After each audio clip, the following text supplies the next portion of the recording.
Hello all, I welcome you all to this session of Basic Thermodynamics. In today's class, we will cover first law of thermodynamics for open system, or it is also called as steady flow energy equation, then the problems associated with first law of thermodynamics for an open system. So, remember when we talked about the first law of thermodynamics, we specified that it is for a closed system. So, till the last class whatever we have studied, it was first law of thermodynamics for a closed system. What we have said is that it is simply the law of conservation of energy, right. We just wanted to have the balance of energy, whatever the energy you supply, that has to be resulted in the output, right.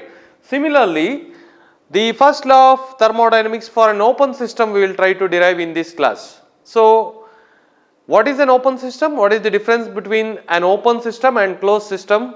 First we have learnt it, right. So, a closed system is the one where the mass is fixed, where energy can cross the system boundary, right. So, where in the other case, that is in an open system, mass will be crossing the system boundary.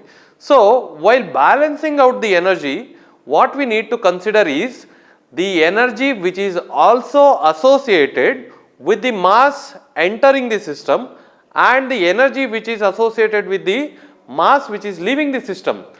If you consider these into your derivation, then it becomes a first law of thermodynamics for an open system. So, open system is the one in which the mass will be crossing the system boundary, that is all we know.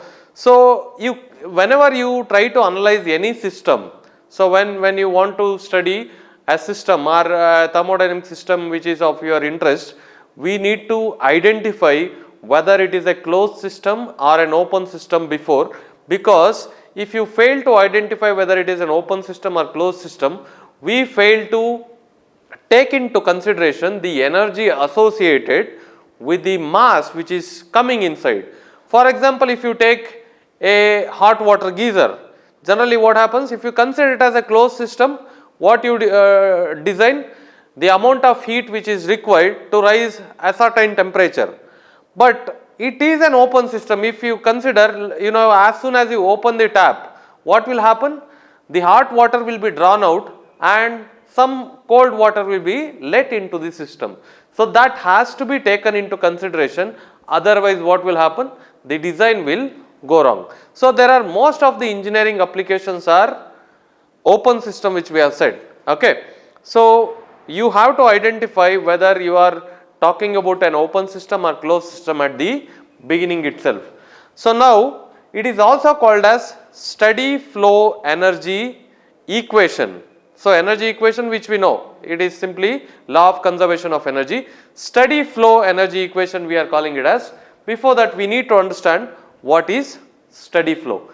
If the rate of flow of mass and energy across the control surface are constant, then you call it as a steady flow process. For example, if you consider a thermodynamic property at a point, so with respect to time, it should not change at that point. So, at any given point, the pressure may be of a certain value at that point. So, over the time it should not change at that point, but at different point it may be different. But at that point, if you measure the pressure and over the time, it should not change at that point. That is what we call it as steady flow process. Rate of flow of mass and energy across the control surface are constant, and if you measure any property at any instant of time, it will be same at a given point. Now, we will try to derive first law of thermodynamics for open system or steady flow energy equation. First, we will have to write down the assumption what we are making. The first assumption is here itself, that the process should be steady. The mass flow through the system remains constant. That means indirectly we are saying that it is a steady flow process. Then Fluid is uniform in composition. So the properties with the fluid are the composition of the fluid does not change. The only interaction between the system and surroundings are work and heat. So there are no other way of energy interaction between the system and surroundings. The state of the fluid at any point remains constant with time. So it is not going to change its state. It cannot be like it is liquid at one point and it is gaseous state at another point. The last one, in the analysis we consider potential, kinetic, flow energies. So we consider potential energy, kinetic energy and flow energy and also internal energy. Now let us look at a steady flow device. If you imagine any device, like it can be a compressor, it can be a heat exchanger, it can be a condenser. Steady flow device means the mass flow rate should remain constant. So just to represent it, we have just written a block diagram of a device which we are calling it as steady flow device. So the dotted line is representing the control volume or the attention on which we are concentrating. The volume about which our attention is concentrated, we call it as control volume, right? This is the volume upon which our attention is concentrated. So we have denoted it with a dotted line. Then the fluid is entering at section 1,1 and fluid is leaving at section 2,2. So fluid is entering here and fluid is leaving from here. So this is a device. So if you assume it as a compressor, the air will be entering here at low pressure and air will be coming out here at a higher pressure, and you may be giving the work and there may be a heat transfer also.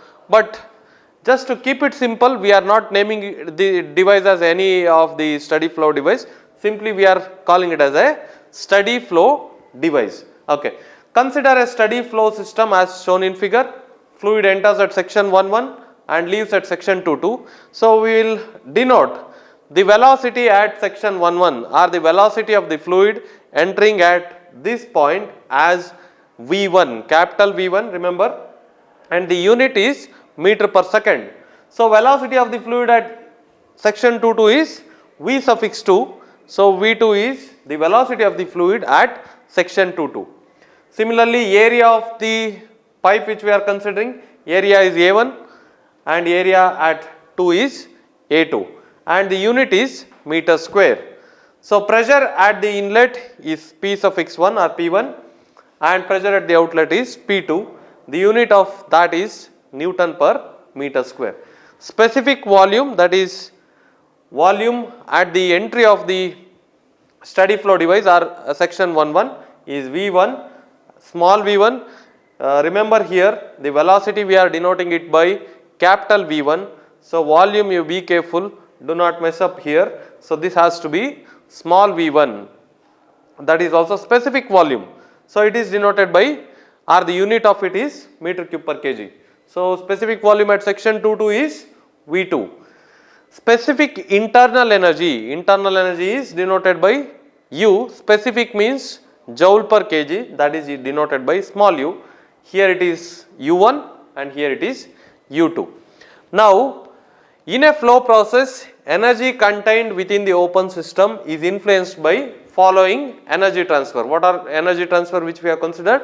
While assumption itself we have considered. There can be heat transfer, there can be work transfer, and the energy associated with the mass flow at inlet and outlet. That means this mass of fluid which is coming inside, that will have a certain amount of energy. For example, it may have kinetic energy, it may have potential energy, it may have internal energy by the virtue of its temperature.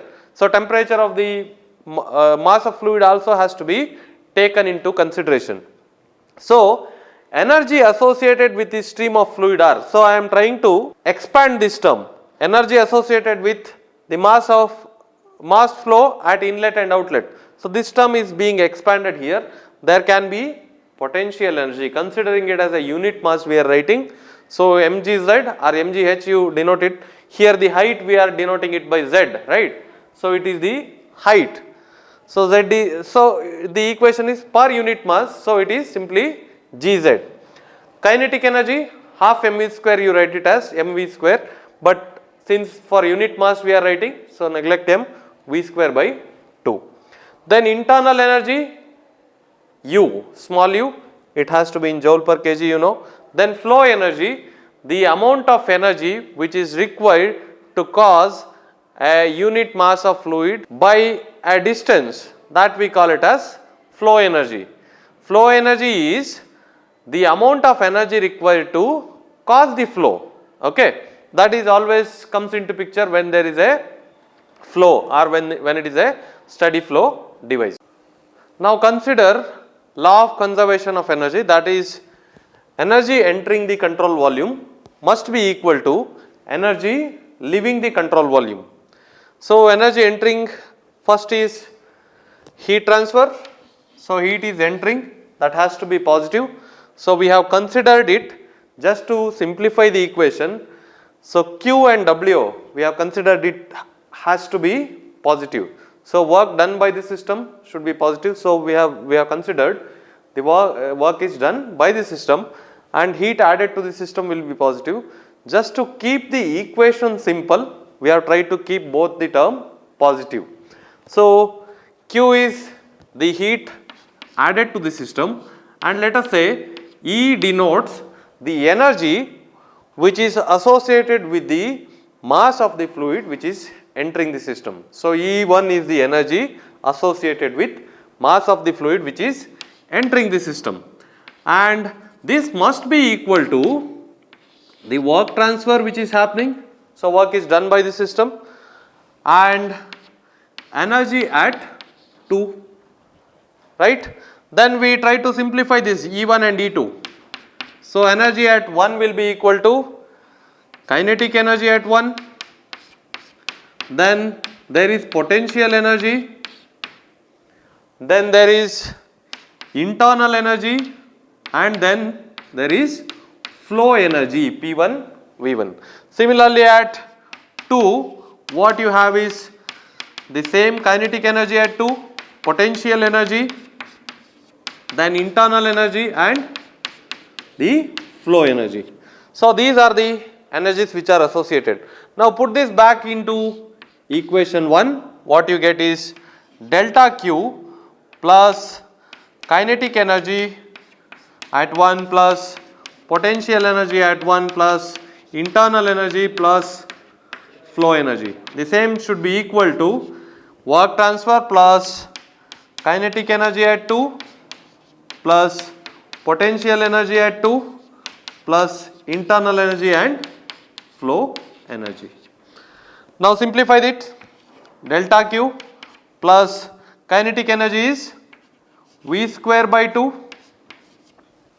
Remember this has to be capital V, velocity, V square by 2 plus potential energy is G Z1 plus U1 plus P1 V1.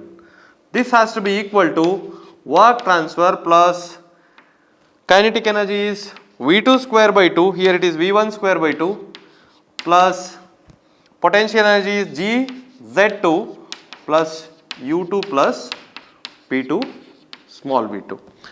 Now simplify this, delta Q. Now what you will see, take work transfer this side, we are trying to keep it in the same form which we kept it in first law for a closed system, that is delta Q minus W is equal to delta U.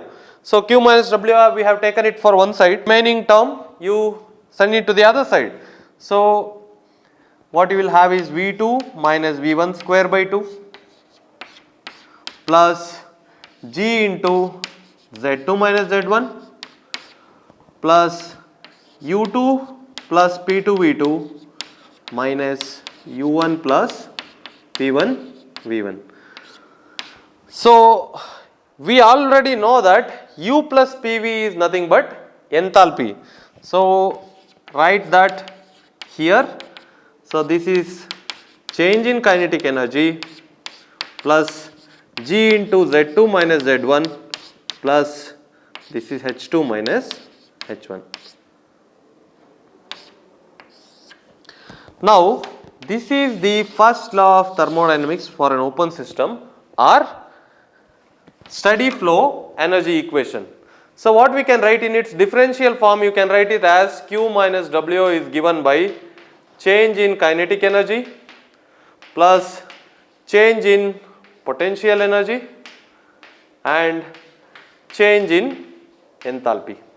So in its differential form you can write it this way. Now what we have to worry about here is the unit. The unit here is joule per kg. If you solve all the units, so this has to be, you have to substitute it in joule per kg. This has to be substituted in joule per kg. Then velocity, here it has to be meter per second. So if you solve it for meter per second, what you will get is meter square per second square. Meter square per second square, it is nothing but joule per kg. If you solve it here, joule per kg, joule is Newton meter per kg, right, where Newton can be written as kg into meter per second square, that is mass into acceleration. So what you will remain with is meter per kg here, kg gets cancelled out. So meter square per second square or joule per kg is one and the same. So here you will get meter square per second square. Similarly here, G is, you are substituting it in meter per second square and this Z is the height. So meter, so here also we will get meter square per second square, and the enthalpy you have to substitute it in joule per kg. If not, one step back, if you look at here, this has to be in joule per kg, then pressure has to be Newton per meter square and volume has to be meter cube per kg. So even in that case you get what? Joule per kg. The pressure is, the unit of pressure is Newton per meter square and the unit of volume is meter cube per kg, that is specific volume. If you solve this, Newton meter per kg, that is joule per kg once again. So this is the first law of thermodynamics in unit mass, so joule per kg. So if you want first law of thermodynamics in unit time basis,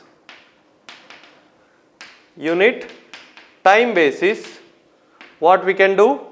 So multiply it with mass flow rate or delta Q by dt minus delta W by dt. That means you are trying to substitute it in watts, joule per second. So here it has to be mass flow rate, which is in kg per second. So V2 square minus V1 square by 2, the same equation, but you are multiplying it with mass flow rate. M dot GZ2 minus Z1 plus M dot H2 minus H1. So unit here will be joule per second. So joule per second. So here if you can solve it, what M dot you are substituting it in kg per second, and this we already learned, meter square per second square. So if you simplify this, meter square is meter per this, then kg meter per second square is what? Newton. Why? Mass into acceleration is Newton. So this is Newton meter per second, that is nothing but joule per second or watt. So similarly here also you will get it in same equation, kg per second, then meter per second square. So this will be in meter, the same equation you get, no problem. Then M dot you are substituting it in kg per second, then H2 minus H1 has to be substituted in joule per kg, that is specific enthalpy, then you get joule per second. So you can remember this or this equation. So be careful with the units, otherwise we make a mistake. This is a simple equation, Q minus W is equal to, if you remember this in the differential form, it is easier to remember. Q minus W is equal to change in kinetic energy plus change in potential energy plus change in enthalpy. Let us look at the application of steady flow energy equation. Steady flow energy equation is given by the Q minus W is equal to change in kinetic energy, change in potential energy and change in enthalpy. So, application means we are just reducing the steady flow energy equation for the devices. So, we will go one by one. The first one is a turbine. So, what is a turbine? A turbine is a device which receives the steam at high pressure, and as it expands over a rotating shaft, you get the work output and the enthalpy of the steam comes down. So, if you look at the turbine, it should not have the heat to transfer across its wall, or if you consider it as a system boundary, heat should not be lost to the surrounding. So, I will assume that there is no heat transfer has to happen over across the boundary. Okay. Then there should not be significant change in its kinetic energy. Then assuming that the inlet of the turbine and the outlet of the turbine are at the same level, or there is not much difference in height. So, there is no change in potential energy between the inlet and outlet. What we will remain with is minus W is equal to H2 minus H1, or work transfer is given by H1 minus H2. Now, this is the formula for calculating work transfer in a turbine. Given all the parameters, we may have to use the data given, but if you are deriving it for an ideal turbine, this is the equation which we reduce it into. Now, if you just look at the data itself, now H1, enthalpy of the steam entering the turbine will be definitely higher, and enthalpy of the fluid which is leaving, or enthalpy of the steam which is leaving the turbine will be lesser. So, obviously this will give us the work transfer in positive. So, if you are looking at this equation, this would give us the positive work. That means turbine is a device which gives us the work output. So, this seems to be right. Now, a compressor is a device which compresses the working fluid. It may be, for example, it may be an air compressor. So, in air compressor what happens is that you take the air at low pressure, then you compress it to a high pressure. So, obviously you do not want the heat to transfer across the boundary, then there is not much change in kinetic energy, then there is not much change in potential energy if the inlet wall and the outlet wall of the compressor are at the same height from a reference level, then you have this also as 0. Then what you will remain with is minus W is also equal to H2 minus H1, or W is equal to H1 minus H2. Now look at this, even here we have got it W is equal to H1 minus H2, and even in compressor also we have got H1 minus H2. So, should we worry about whether it gives us the positive output or negative output? We need not to worry. If you have the values with you, you will get the correct answer. For example, enthalpy at the state 1, when it is at a lower pressure, or the enthalpy of the fluid which is entering the compressor will be definitely lesser than the enthalpy of the air when it is leaving the compressor. So, it would give you the negative work transfer. So, it is known that compressor is a work absorbing device. So, if you substitute H1 and H2 as the values you have, you will get W as negative, because enthalpy at state 1 will be lesser. After compressing, the enthalpy of the air will be definitely higher, because enthalpy is after all what? It is a combination of internal energy and product of pressure and volume. H is equal to U plus PV. So, that is also the same equation, but here we get the work transfer as negative. For a compressor, you should get negative work transfer. Next, we will go to a another application of thermodynamics, that is boiler. So boiler is a device which we use it in steam power plant. So what we do in boiler? We supply the heat to the boiler to convert liquid water into steam. So there should not be work transfer involved in a boiler. So there is no question of work transfer. Then there is not much change in its kinetic energy. So there is no change in velocity either. Then there is not much change in potential energy if you consider the inlet and outlet are at the same height. So if this data is given, we will have to consider. So we are deriving it for an ideal case.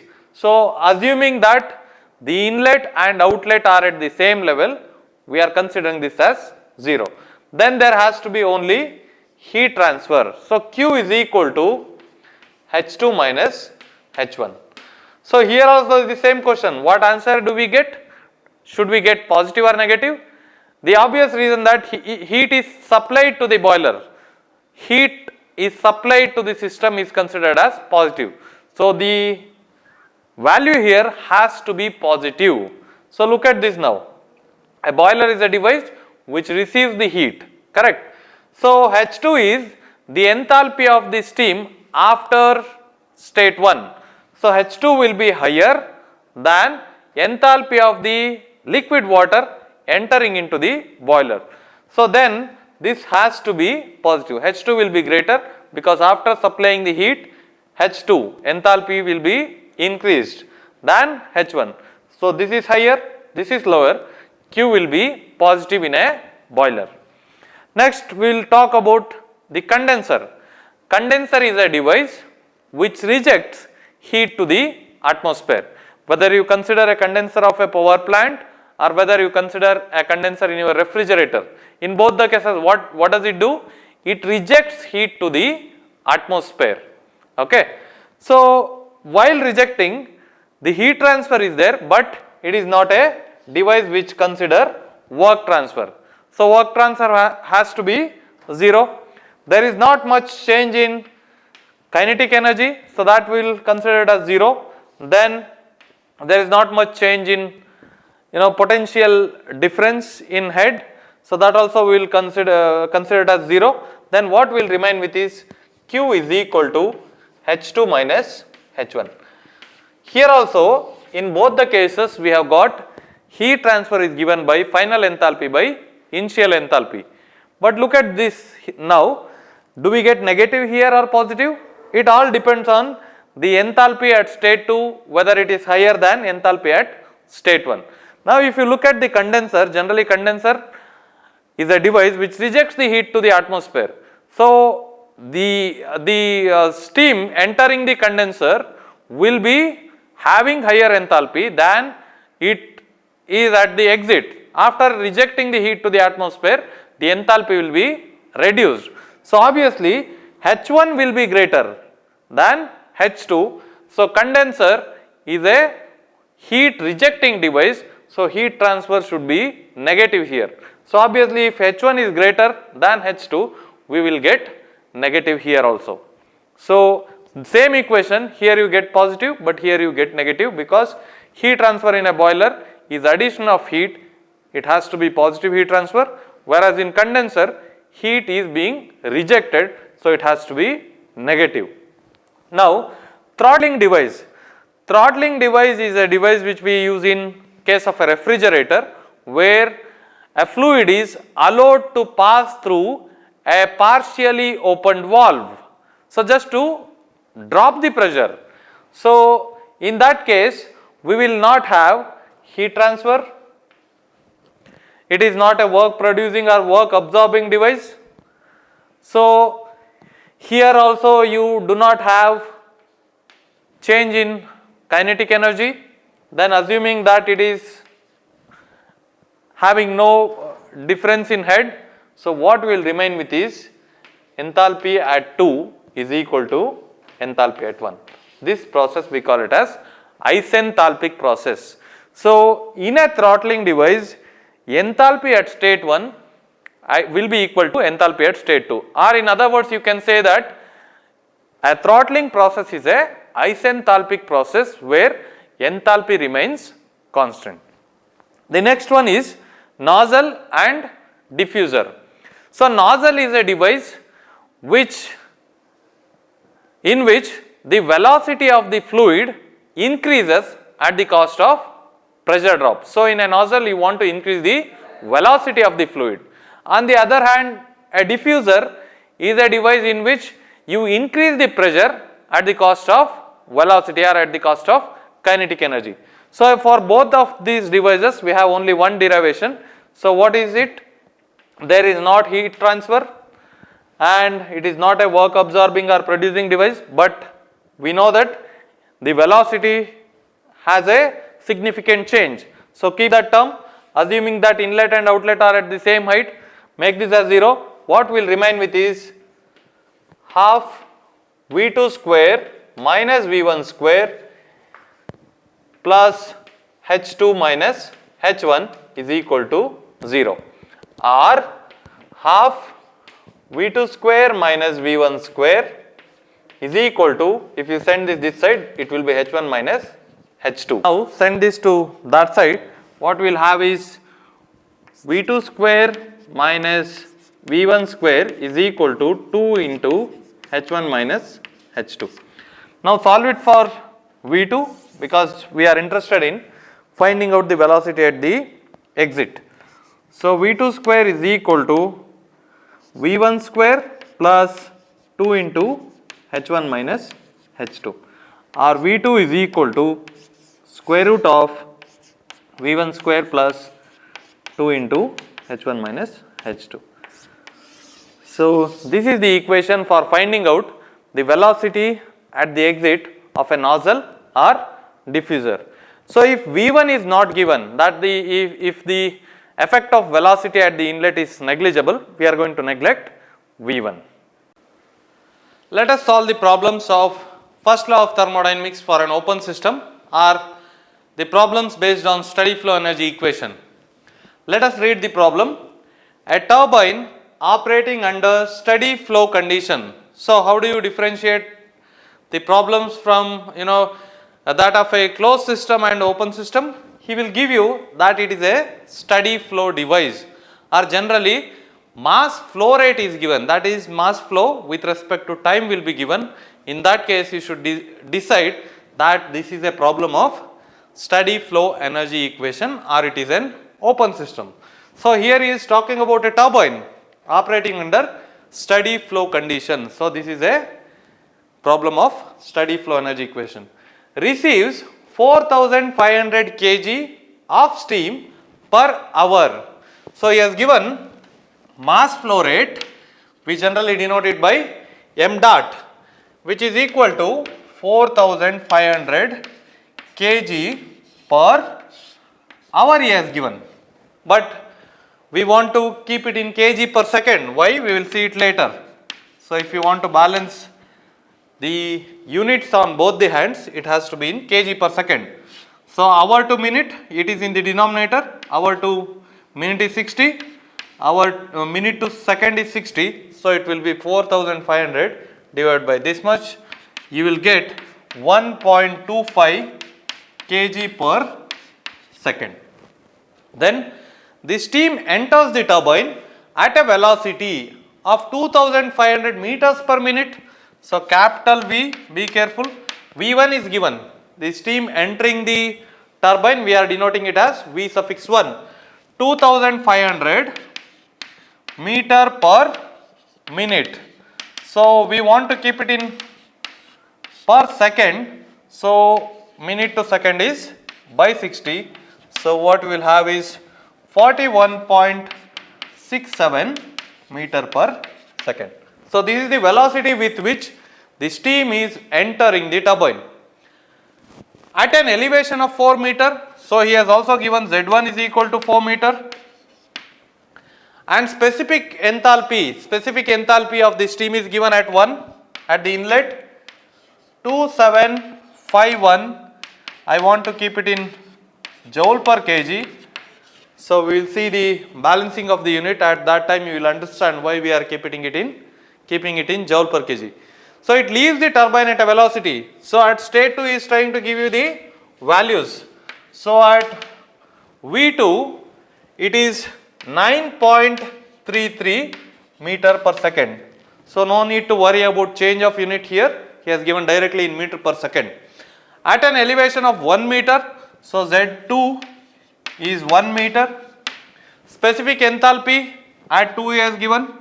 So 2,266 into 10 power 3, I want to keep it in joule per kg.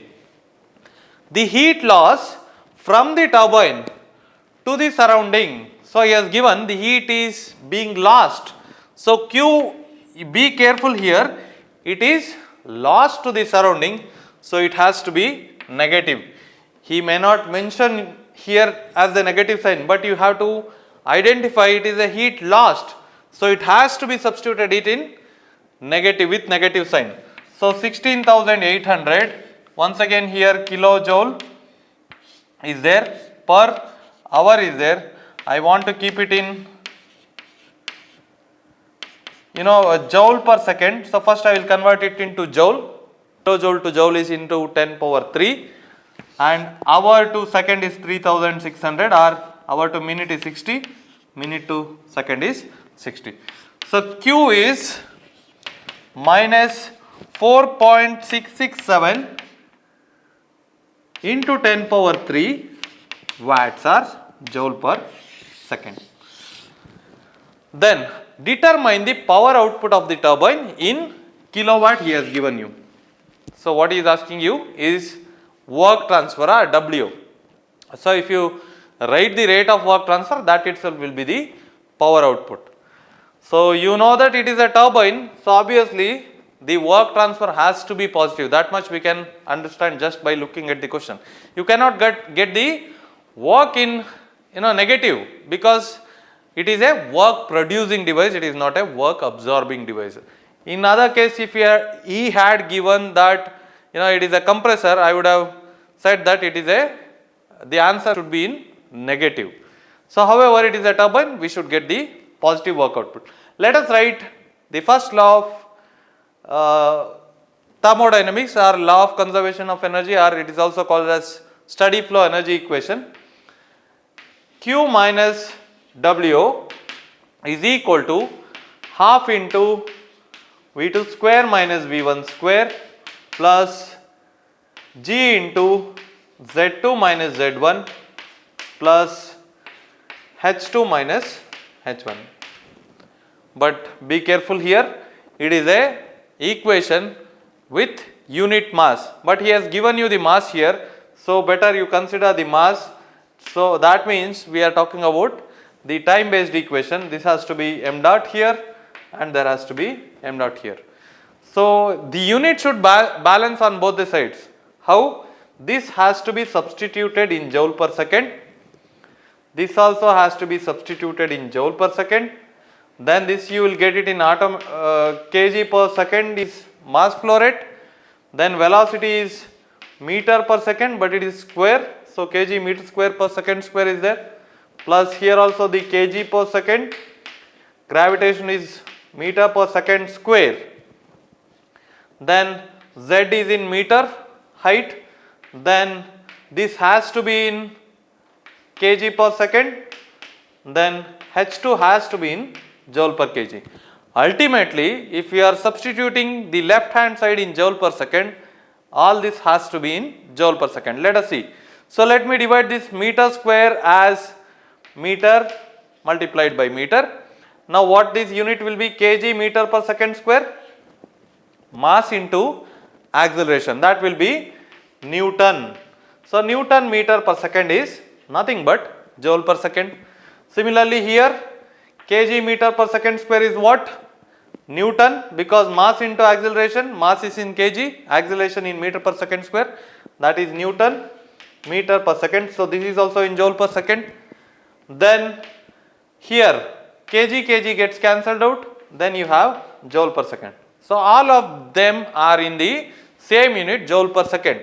That's why I told you that the mass flow rate has to be in kg per second, or velocity has to be in meter per second.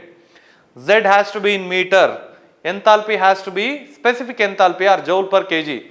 So be careful with the units, very very important. Now we will substitute whatever the data which we have. So Q is minus 4.667 into 10 power 3 minus W is what we are interested in finding out, that is the power. Then m dot, that is m dot 1.25,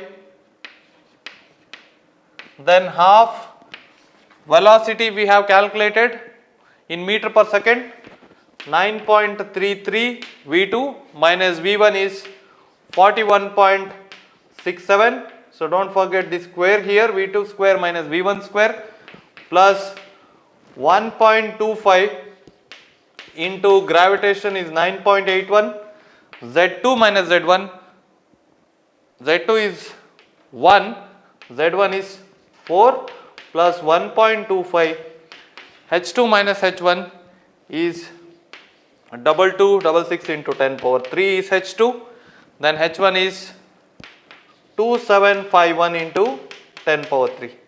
Now if you calculate work transfer, you get the work in joule per second, because that is the unit with which we were about to substitute, right? The same unit we will get, that is 611.98 into 10 power 3.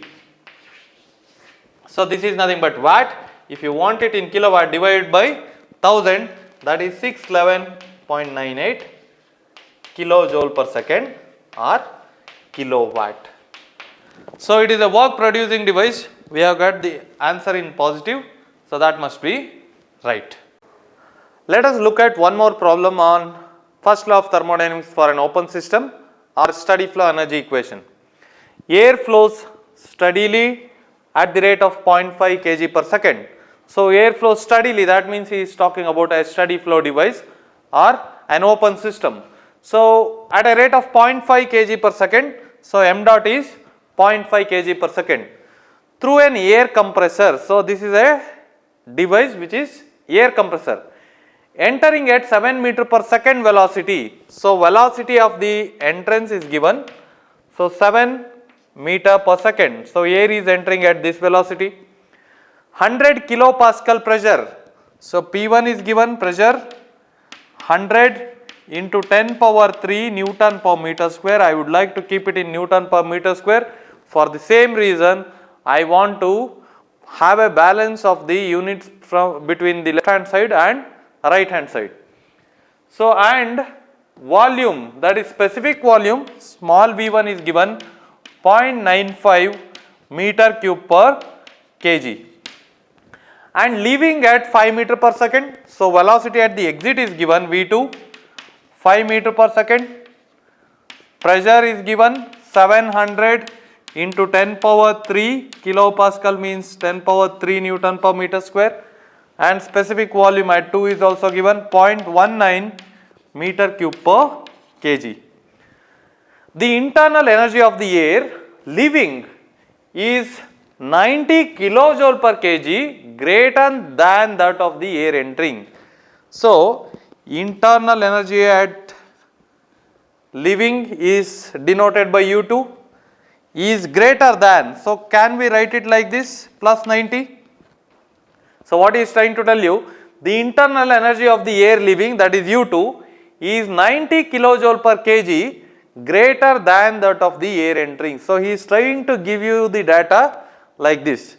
So U2 is U1 plus 90 kilojoule per kg, or you can write it like this also, U2 minus U1 is equal to 90 kilojoule per kg, but we would like to keep it in joule per kg. So keep it in 90 into 10 power 3 joule per kg. Then cooling water in the compressor jackets absorb heat from the air at a rate of 58 kilowatt. This is quite interesting data because heat transfer is giving, but should we consider it as positive or negative is our concern. Cooling water in the compressor. So there is a cooling water jacket around the compressor. So that means around the compressor there is a cooling water which is being circulated. So that takes away the heat from the air. So here air is our control volume, or this is our system.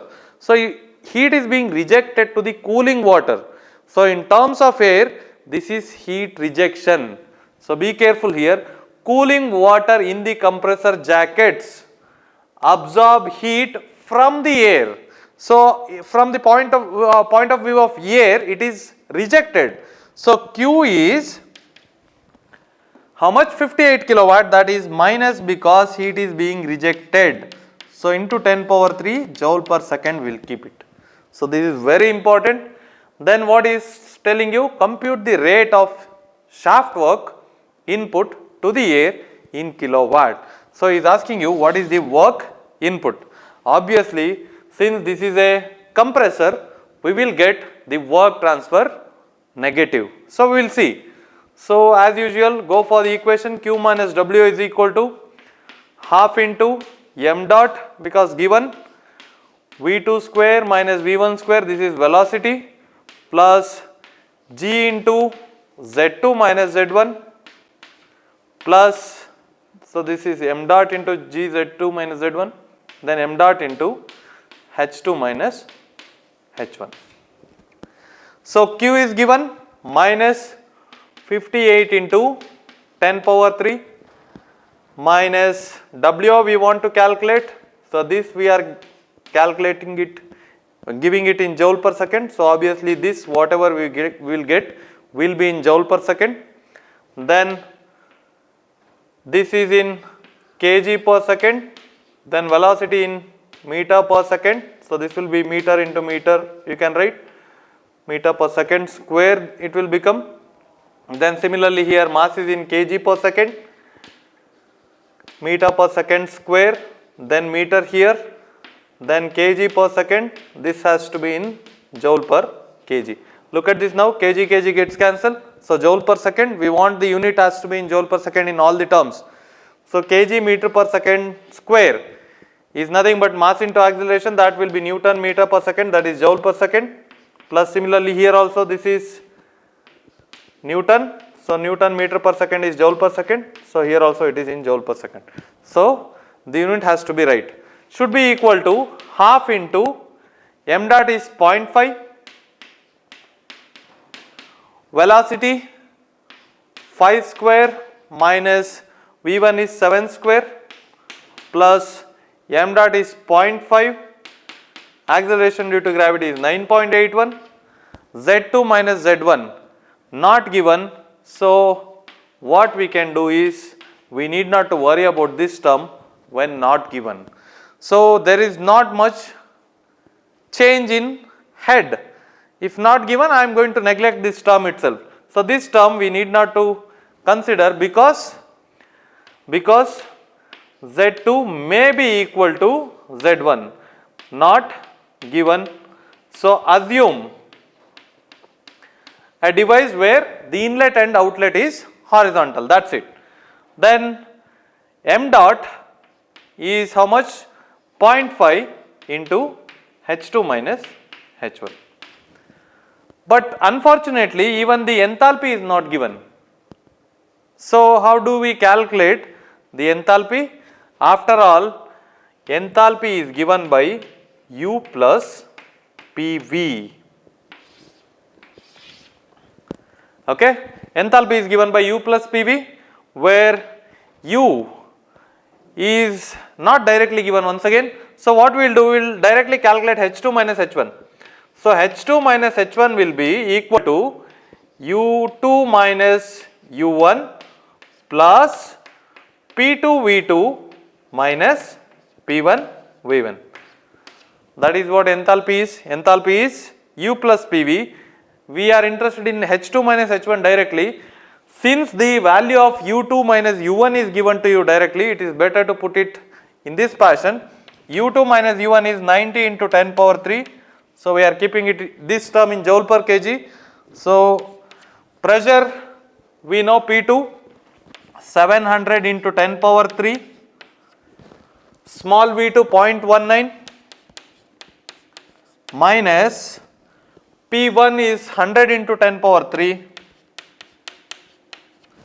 and specific volume is 0.95. So you can calculate H2 minus H1, which is turning out to be 128 into 10 power 3 joule per kg. So H2 minus H1 you can calculate by this way. So sometimes enthalpy may not be given directly to you. You will have to go back to the fundamentals, that is enthalpy is given by U plus PV. Now go back here, substitute H2 minus H1 value, which is 128 into 10 power 3. So be careful, this has to be in joule per kg. We are substituting it in joule per kg. Now the work transfer what you get is W is equal to 122, that is minus 122 into 10 power 3 joule per second, or minus 122 kilowatt. So this is a work absorbing device, as we said. So we need minus 122 kilowatt of energy to pressurize the air as given. So since this is a air compressor, you can turn it this way also. In order to increase the pressure from 100 kilopascal to 700 kilopascal, you need work of 122 kilowatt. Thank you.